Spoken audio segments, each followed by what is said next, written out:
Muy bien, y continuamos con más información y hablemos precisamente de lo auditivo, esto que nos quedó pendiente y que realmente la charla es muy interesante. Está con nosotros quien preside el Colegio de Fonoaudiólogos de Misiones, Ana Laura Braun. ¿Cómo estamos? Buen Buenos días, mediodía. muchas gracias por Bienvenida la nuevamente. invitación. Gracias.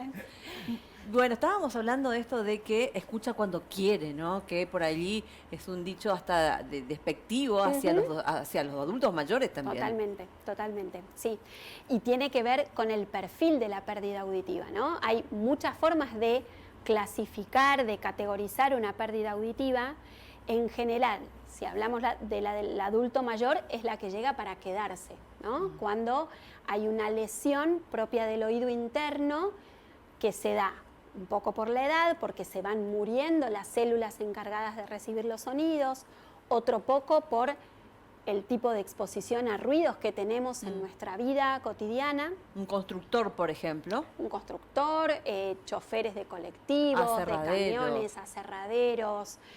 Bueno, hoy en día, por todo, hasta en el gimnasio, ¿no? Vivimos Cuidamos del nuestro ruido. cuerpo, pero no cuidamos nuestros Claro, oídos, sí. porque siempre la música, los nenes van a los peloteros y si no es fuerte el sonido A los no es gritos divertido. andamos, sí, exactamente. Y todo eso va dañando. Repercute, Y los exactamente. auriculares que ahora están tan de moda, esos que están bien adentro. encima. Exactamente.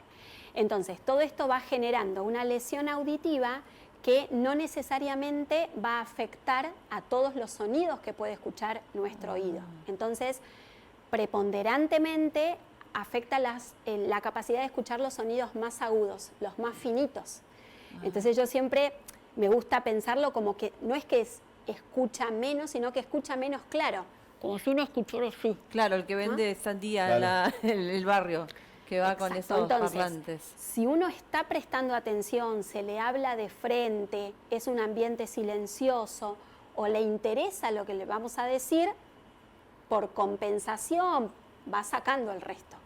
Ahora, si no le interesa mucho, yo me agaché a atarme el cordón, me di vuelta, me tapé la boca, no tengo una dicción tan clara o está haciendo otra cosa, el mensaje se perdió. Y lo que está demostrado también es que esto en el adulto mayor tiende, por un lado, al aislamiento, ¿sí? No, ¿para qué voy a ir a esa reunión? ¿Para qué nos vamos a juntar todos si no entiendo nada? Hablan todos a la vez y yo no puedo escuchar. Repregunto y se enojan, se fastidian, entonces no voy. ¿Yo puedo hacerme un estudio para determinar si estoy con pérdida Sí, de audición? de hecho es lo que corresponde, ¿sí? Porque la prevalencia de hipoacusia, de disminución auditiva, va aumentando conforme la edad. Ajá. Y la evaluación auditiva se puede hacer desde el nacimiento hasta el adulto mayor. ¿Cada cuánto? Y depende los antecedentes Claro, de riesgo. exacto. Si es una persona que no tiene antecedentes de riesgo, lo puede hacer cuando hay algún indicio, ¿sí? Bueno, en una reunión me cuesta comunicarme, o estoy preguntando mucho qué, o los vecinos me dicen que están escuchando mi tele porque la tuve que poner muy fuerte porque yo no estoy escuchando, por ejemplo, ¿sí? Ahora, hay un tema con los cotonetes, que creemos que estamos higienizando nuestros oídos. Contanos por allí, ¿cómo ven ustedes a esto que usamos tanto para la limpieza? Mala palabra para nosotros. No. En realidad, por algo tenemos cera en el oído, ¿sí? La cera es un mecanismo de protección, es como si hablamos del moco en la nariz, es imposible sacarnos todo el moco. Bueno, con la cera pasa lo mismo. Hay que limpiar el oído cuando se forma un tapón de cera. Hay personas que son más propensas a generar tapones de cera, pero eso siempre lo tiene que hacer un profesional. La indicación es limpiarnos el oído cuando nos bañamos, secarnos con la toalla hasta donde da el dedo. ¿Nada más? ¿Y si te pica o algo así? Consultar con el otorrino, porque hay que ver qué es lo que está pasando. Puede ser El clásico del hongos. dedo chico. Sí. Podemos te meten en hacer el oído. un listado, horquillas de pelo, las llaves del auto, de todo, pero Sí, no, lo sí, indicado... porque es como que cuando tenés cera te empieza a picar. Sí, pero eso al lesionar, uno por ahí se rasca de más, se lastima y genera una otitis externa, ¿sí? Se puede lastimar, generar una infección y empeorar más. ¿Y esto lo de que ayuda. empujar la cera y que por allí también También. perjudica? También, totalmente. Después es más difícil sacarla. ¿Y cada cuánto hay que sacarse? Podríamos tener un tapón de cera. Lo que pasa es que es muy variable dependiendo del ambiente en el que está la persona también, ¿no? Si está en ambientes con mucho polvo se forma más. O si es usuario de audífonos, por ejemplo, sí tiende a formarse con mayor frecuencia la cera. Claro. Pero en general nos damos cuenta. ¿Cómo nos damos cuenta? Ahí, por ejemplo, no sé, en el verano pasa mucho. Me metí a la pileta y sentí que se me tapó el oído. ¿Qué pasó? Se movilizó la cera y lo terminó de tapar. ¿Sí? Ahí es un indicio de que hay un tapón de cera. Exacto. O que aparezca un zumbido, o que aparezca sensación de oído tapado. Bueno, eso del zumbido después del COVID empezaron a aparecer unos pequeños pititos que te quedaron en el oído. Me acuerdo que en su momento me fui a la fonoaudióloga porque era insoportable, después me acostumbré. Y me decían que está en una cuestión de estrés también es. Sí, el acúfeno o tinnitus, como es la forma correcta de llamar al zumbido, yo siempre pienso como si habláramos del dolor de cabeza. Un dolor de cabeza puede estar generado por un montón de causas.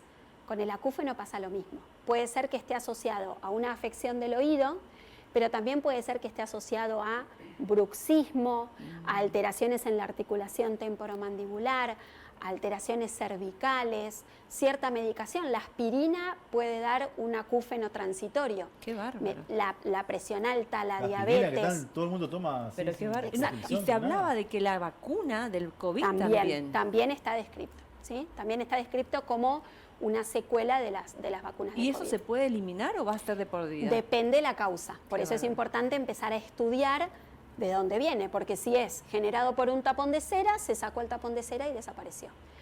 Muchas veces hay muchas personas que te dicen, yo me doy cuenta cuando me sube la presión porque empiezo a sentir el acúfeno. Claro. Bueno, Claro. controlando este tipo de cuestiones se puede controlar. Y hay otros casos en los que el acúfeno llega para quedarse, porque hay una disminución auditiva, por ejemplo. Bueno, ahí tenemos otro tipo de tratamientos. ¿Sí? Por ejemplo, cuando te acostás a la noche que queda totalmente en silencio, ahí recién te das cuenta que está Ahí es donde presente. aparece porque Exacto. le empezamos a prestar atención. Exacto. ¿Sí? Y se genera todo un círculo donde lo vamos alimentando, porque le prestamos atención a ese sonido, dejamos de escuchar todo el resto y parece que está cada vez más fuerte. Tal cual. Bueno, hoy en día tenemos muchas terapias de habituación e incluso hay generadores, hay audífonos que tienen un generador de sonido para evitar el sonido del acúfeno. ¿Sí? Entonces hay muchas terapias que podemos tratar. Y hay gente que por ahí uno le habla y se queda así tildada y es como que no le llega y después reacciona. ¿Eso es algo, puede ser algo físico o algo también cognitivo? No sé cómo se mental. De todo, ¿sí? Porque siempre depende de dónde esté la lesión. En general, las hipoacusias de transmisión son cuando lo que está fallando es el acceso al sonido. Entonces, en general, están en el oído externo o en el oído medio. Pero cuando la alteración está en el nervio auditivo o en el procesamiento, qué uso le damos a eso que escuchamos, es donde pueden venir estas alteraciones como de la velocidad de respuesta, en qué hago con eso que estoy escuchando. ¿Qué pasa con las gripes? Las gripes mal curadas. Bueno, es otra de las causas frecuentes de pérdidas auditivas. En general, un estado con... Porque esto está todo relacionado. Es decir, Exacto. yo me sueno la nariz, pero tengo todo conectado, hasta los Exacto. ojos, ¿no? Además, un dolor de Exacto. muela te genera también una molestia en el oído. Exacto, sí. Cuando pasamos por un estado congestivo, suele afectar al oído medio. El oído medio es lo que viene atrás del tímpano y cuya función principal es amplificar el sonido.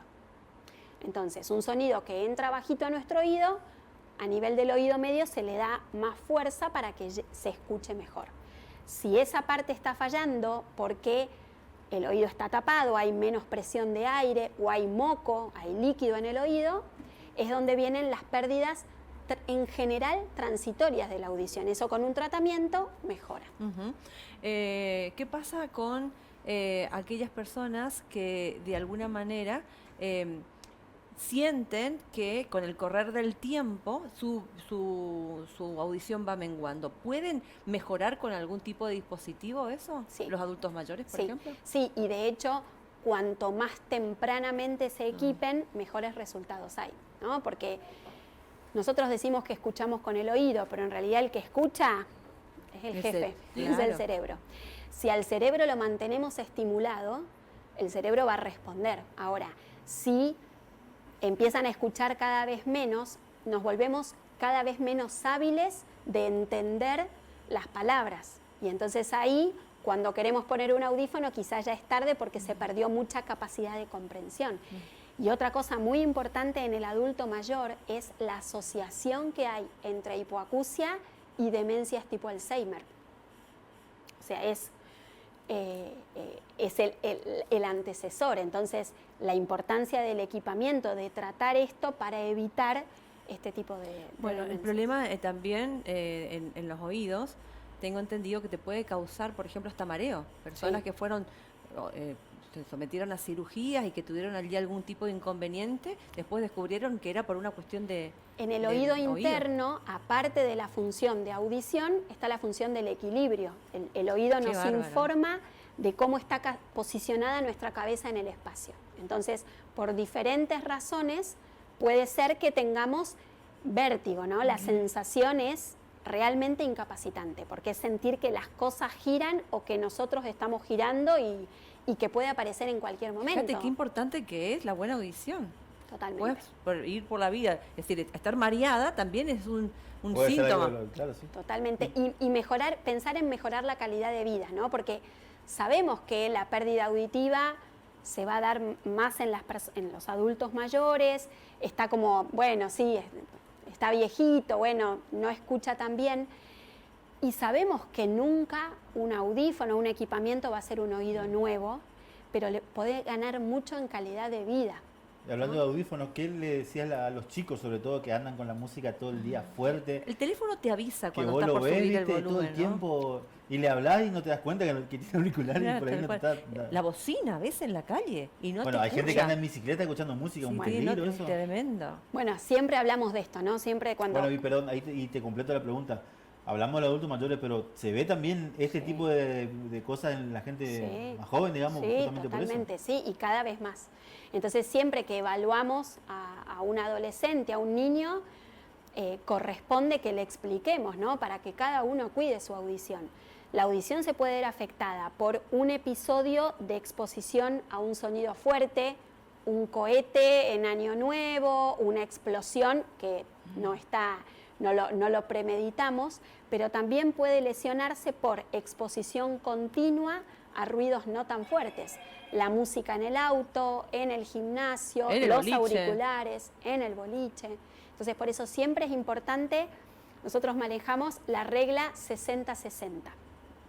No más de 60 minutos por día de exposición a ruido fuerte, al auricular en general le decimos, y no más del 60% del volumen total que puede dar el dispositivo de Que de hecho los bárbaro. teléfonos te avisan Claro, tal que cual. estar Exactamente. expuesto te puede dañar. Sí, sí, sí. Exactamente. Y me imagino que hay diferencia entre el auricular que uno se mete acá y el otro grande que te Sí. mueve la oreja. Bueno, lo que pasa es que también la tecnología fue avanzando mucho. Entonces hoy tenemos tanto los de copa como los de inserción que tienen cancelación de ruido. Entonces eso, para música, por ejemplo, lo que hacen es evitar todo el ruido alrededor. Entonces no es necesario subir tanto el volumen para escuchar. Lindo para cuando yo estoy en mi casa. Ahora, si voy por la calle, en el colectivo, en la bici, como vos decías, tener una cancelación de ruido me implica que no escuche nada de Es mi un riesgo entorno y muy eso es alto, peligroso. sí. Ujú. ¿Y qué pasa? Otra preguntita. Viste que sobre todo esos programas de televenta vendían un auricular que supuestamente, no sé si era libre, pero la gente puede comprarse algo así y usarlo sin prescripción médica. Como poder se puede, ¿sí? Esos son amplificadores en realidad. Nosotros le llamamos audífonos a los dispositivos que podemos calibrar. Que esto es importante que siempre lo haga un profesional, Claro. ¿sí? No sirven las ópticas donde se venden genéricos porque hay que evaluar al paciente, ver qué sonidos está escuchando y cuáles no, y qué sonidos voy a amplificar y cuáles no. Esto repercute mucho en la adaptación y en el uso y la adherencia al uso del audífono. Esos de venta libre en general están pensados para las pérdidas típicas de la edad, que es como les decía, con mayor caída en Claro, agudos. muestran siempre gente grande encima utilizándolo, sí. Entonces, hay mucha gente que se adapta y que también la realidad es que es lo que pueden adquirir y que lo pueden usar, ¿sí? y hay gente que no le sirve. Bueno, nosotros siempre, idealmente, recomendamos la consulta con un profesional y hacer siempre el audífono se tiene que evaluar antes de indicarse. ¿Sí? Existe una prueba, así como está la audiometría para evaluar la audición, existe la selección de audífonos donde se prueban los dispositivos y vemos si el paciente realmente se ve beneficiado con ese dispositivo o no. Por último, por lo menos por mi parte, algunos tips que las mamás en casa o los papás pueden prestar atención en cuanto a sus hijos. Bien. Y a sus padres también, porque a veces uno tiene los padres que por ahí... Cuando tenemos que detectar una hipoacusia, no se enojen en casa. siempre prestar atención al qué cuando repite, ¿sí? ¿Qué? ¿Cómo me dijiste? ¿Qué pasa si yo le hablo? Porque si yo le hablo de frente... Me lee los labios hasta inclusive, o las expresiones, exacto, ¿no? ¿Qué pasa con el volumen de la tele? Si estás tendiendo a subir el volumen de la tele. Muchas veces los nenes nos pueden decir, hay una abeja acá, matame esta abeja, ¿no? Porque lo que sienten es un acúfeno, porque apareció esto, ¿sí? Y también es importante tener en cuenta qué pasa cuando la pérdida está instalada, ¿no? En el adulto mayor. Voy a visitar a mi papá y tiene una dificultad auditiva, bueno, primero llamarlo, captar su atención, papá, bueno, ahora le hablas, porque si pasaste por atrás y le hablaste, se le va a perder ese mensaje. Y saber que hay que tener un poco más de paciencia, pero que no lo está haciendo a propósito, que hay que contenerlo y acompañarlo en el equipamiento. Muchas veces, ese aparato que te pusiste no sirve para nada. Bueno, por ahí está en fase de adaptación y necesita esa contención. O llevarlo para que se evalúe también. Totalmente. Gracias por venir, Por favor, Gracias un por tu placer. tiempo.